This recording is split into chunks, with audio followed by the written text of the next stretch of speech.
Reverend Dr. Jeanette Wilson, the National Executive Director of Push for Excellence. With me today, I am pleased to have my board co-chairs, Judge Greg Mathis to my left, Ms. Pat Harris, my board president, Dr. Julianne Malveaux, my board members, Attorney Joyce Tucker, Mr. Joe Moore. And I am also pleased to have standing behind me, standing tall, our founder and international president of the Rainbow Push Coalition, the Reverend Jesse Lewis Jackson. Oh, I forgot one board member, Mr. Tyrone Studemeyer, who coordinated our corporate breakfast this morning. Give my board members a round of applause. Let me express my thanks. There are a number of educators and participants who are here that I want to introduce themselves, starting to my right. Dr. Whitaker. Hi, I'm Dr. Sonia Whitaker. I'm the newly appointed Deputy Superintendent of Schools for Dalton Riverdale School District 148. I'm Dr. Vaughn Mansfield. I'm the superintendent at Homewood Flossmoor High School District. I'm Chip Johnson, Chief of Family and Community Engagement and Education at Chicago Public Schools. Melissa Washington, I'm here representing ComEd. I participated in the corporate panel this morning. I'm Baxter Goodley. I'm here representing Airmark, and I also participate in the panel this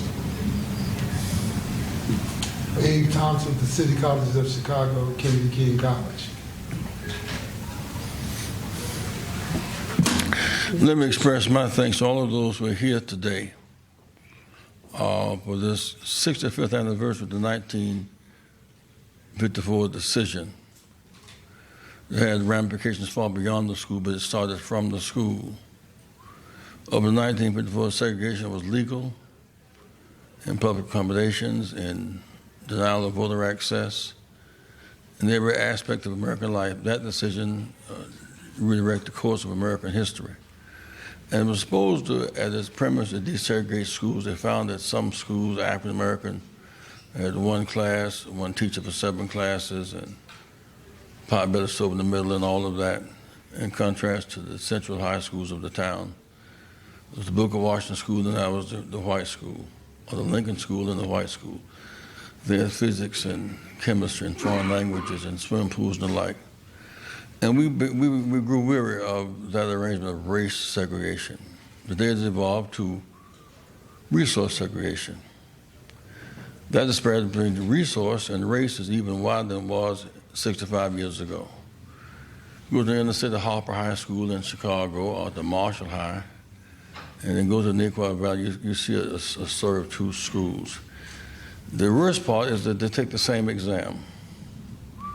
One scores high and goes to Champaign, University of Illinois. One scores low and can hardly make it to a community college. We must challenge that again legally and in the streets. We can no longer accept the fact that our children are being denied access to equal education, and yet they're expected to perform superior services. So we've come to put focus on that today with the suburbs and the cities. Among other things, we want all those who are 18 years old to go to class, go to graduate this spring, with a card in one hand and a diploma in the other, begin to empower themselves. Our Rainbow Push, Youth Empowerment, Youth Crusade, that's 4,000 in Chicago alone and about 10,000 in the suburbs, and 4 million nationally. It really means that our teachers are underpaid. There's a struggle now led by Kamala Harris to raise teacher pay, which we embrace while in a big way. I think the biggest dimension I would challenge the press, go to an inner city Harper High School, go to Nico and contrast to, if you just cover who got shot at the school, or cover the fact the Mayor Emanuel closed 50 public schools. Around those schools, the community value went down, the value of houses went down, the danger increased. You go to Nequan Valley, they advertise in the papers, houses near the school. Houses values up because near the school.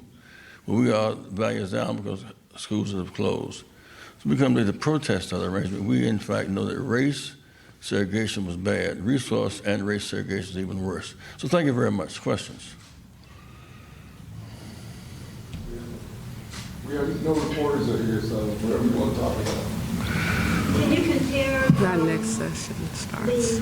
the Board of, the decision compared today to the schools? How equal or unequal are they? Well, we know that ignorance is the antidote to intelligence in education. We're now grappling with the Alabama case, for example. It has so much meaning to us.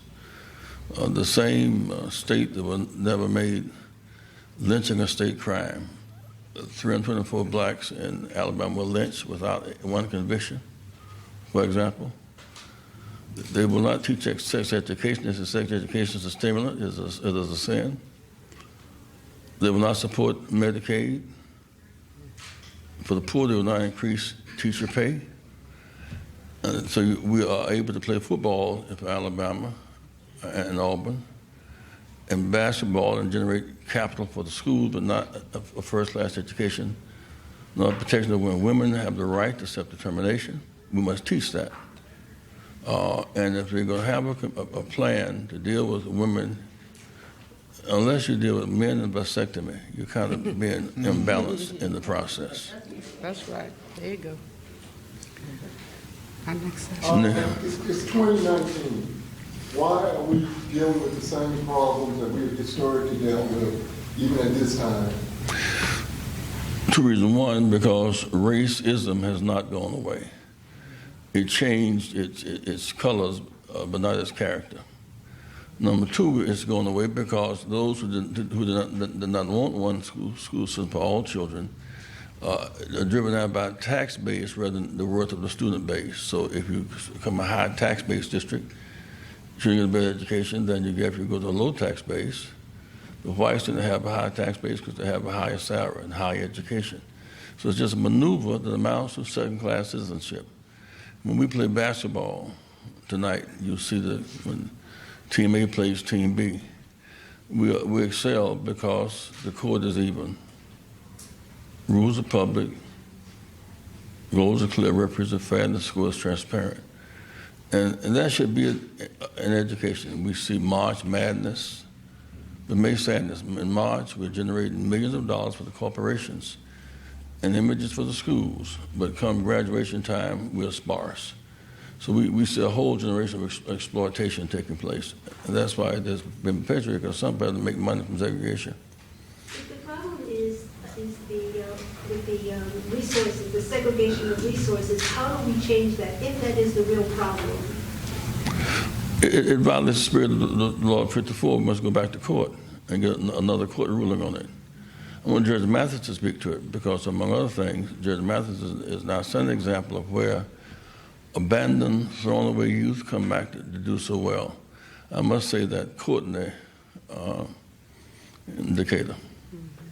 Courtney Carson. They threw him away several years ago, and 3 kids, a little 17 second school fight, no guns, no nothing. They threw them away. We protested, we went to jail and created quite a ruckus. He finished school, finished college, finished seminary. He is now on the school board that threw him away. One of his classmates ran for sheriff, and it being politically motivated and conscious, he lost by 99 votes. When Apathy was counted, he won by 1 vote, engaged in the process. And Judge Mathis, we met Judge Mathis in jail, not as a visitor, but as a resident.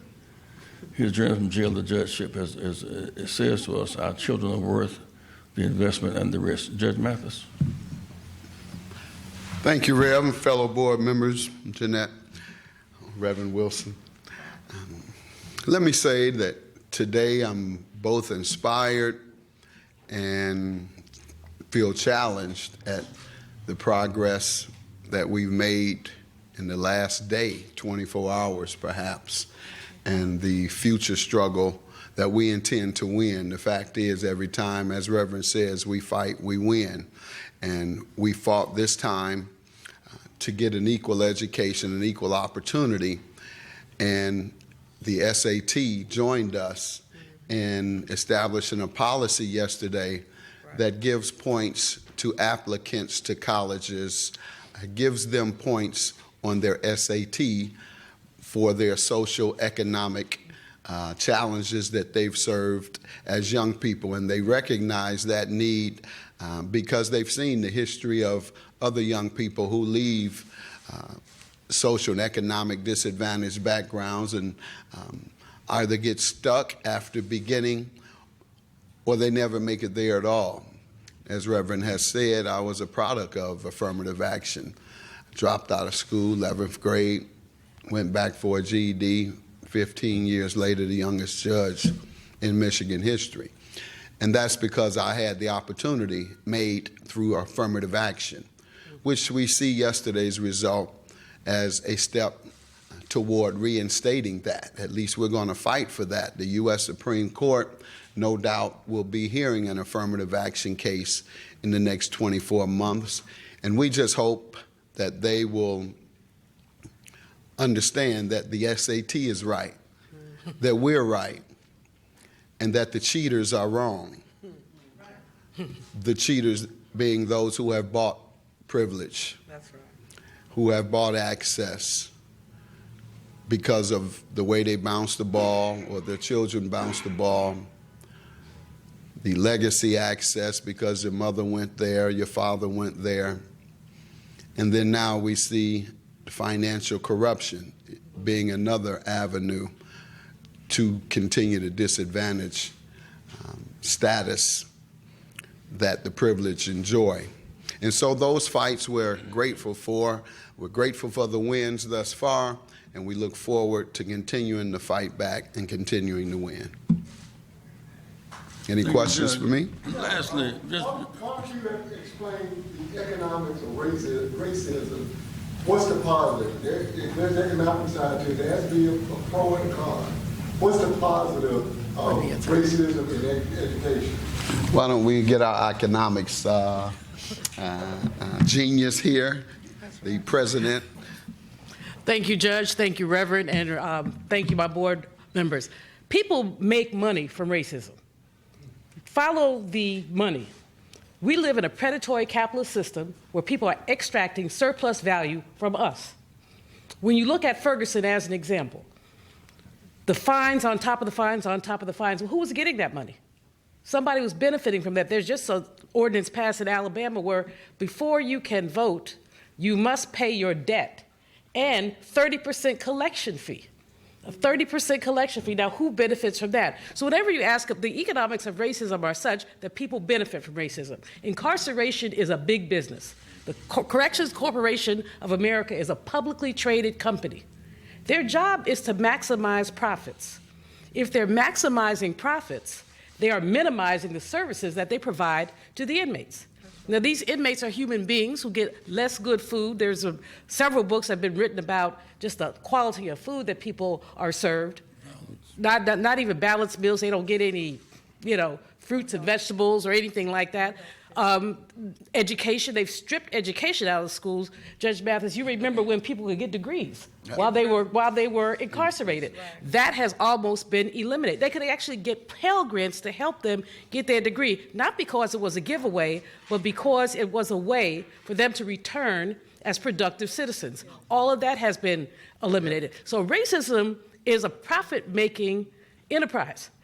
Reverend Jackson and others have been working, the Congress just passed some legislation outlawing lynching. But if you look at the history of lynching, many people would have you believe that lynching is about interracial relationships. Lynching is about economic envy. The first lynching that Ida B. Wells covered was one where a black man opened a grocery store across the street from a white man. White man wasn't having it, went and shot the man's store up. And then he and two other workers were lynched because they had the temerity to basically challenge this capitalist system. I could go on, but I won't. I will say a couple of things, however, about our day-to-day, which I'm so excited. Reverend Jackson has been on us for 2 years to have our Education Day on the anniversary of Brown versus Board of Ed. And Rev, just from this morning, from the panel we saw this morning, we hope to be able to do this annually. Brown versus Board of Ed basically said separate but equal was illegal. However, when we look at the resource gap is a function, someone asked earlier, it's a function of the wealth gap, which is a function of racism. What we have to do is pass H.R. 40, which is a legislation for reparations. We must have reparations. We must make sure that that wealth gap closes so the resource gap closes as well. So we're delighted and excited to be here. There's so many education issues we're going to cover. We've got a great keynote speaker in Nicole Hannah-Jones, New York Times award-winning writer who's written about these issues. So we're very excited about the day. But we know that as we talk about higher education, Push Excel has given away millions of dollars in scholarships thanks to Reverend Jackson. We know the cost of higher education is going up and access is going down. So we really have a lot of work to do. We are grateful to you, our colleagues in the press, and hope that you will give us wide coverage. Thank you. Let me say lastly, the reparations has become a hot button issue these days. Just repair for damage done. For blacks, for 2 and 4, 6 years, it was illegal to learn to read or write. If a master beat his male slave, it was his right. Or raped his female slave, it was his right. If he caught teaching him to read or write, he could be jailed. They knew the conflict between education and slavery. Out of that came Jim Crow, 5,000 lynchings, making education again illegal. So today we fight to repair the damage done. That means we must demand first-class education. I want to thank Dr. Whitaker and Brother Chip from Chicago school system. We're cooperating, bringing city and suburb together on the basic premise of educating our children as a priority. We want parents. We're going to have a new mayor, we must have a new attitude at every level. We want parents to take your child to school, meet your child's teacher, exchange home numbers, turn up the TV 3 hours a night, pick up report cards every 9 weeks, and take your child to church, temple or synagogue once a week. All that's a part of changing our minds about education. Thank you very much. Any other questions? We have to go to work now. Yeah, we have next. Thank you, guys. Jeanette, let's wrap the next workshop. In just a few minutes in the room next door, we're going to convene several K-12 educators, and we're going to look at the gaps in education. We're going to talk about the funding gaps, the resource gaps, and then we're going to look at what we must do to change both at the legislative level, the conditions of the schools that our students are forced to attend. We have the city and the suburban superintendents represented and principals here today. And we look forward to a powerful session that will be moderated by Dr. Sonia Whitaker. Then following that, we have a luncheon with Ms. Nicole Hannah-Jones, who will really give us, she will trace the history of Brown versus the Board of Education 65 years later. Where are we? And then after the lunch, we have a powerful roundtable with higher education. Dr. Janice Jackson will be here this morning from the Chicago Public Schools, and this afternoon we have 3 colleges and 2 city colleges will be represented on the panel. Chicago State University, Northeastern Illinois University, and 2 of the city colleges of Chicago, Malcolm X, and Kennedy King. So as we have some powerful discussions, and then we're going to close with our action items, what public policies we're going to support, and we're going to revisit what Reverend Jackson did almost 30 years ago when he compared the tale of 2 schools, Neuqua Valley and Harper High, DuSable, and another suburban school district. We're going to show a quick video clip of that so you can get a context of our struggle today. Thank you so much.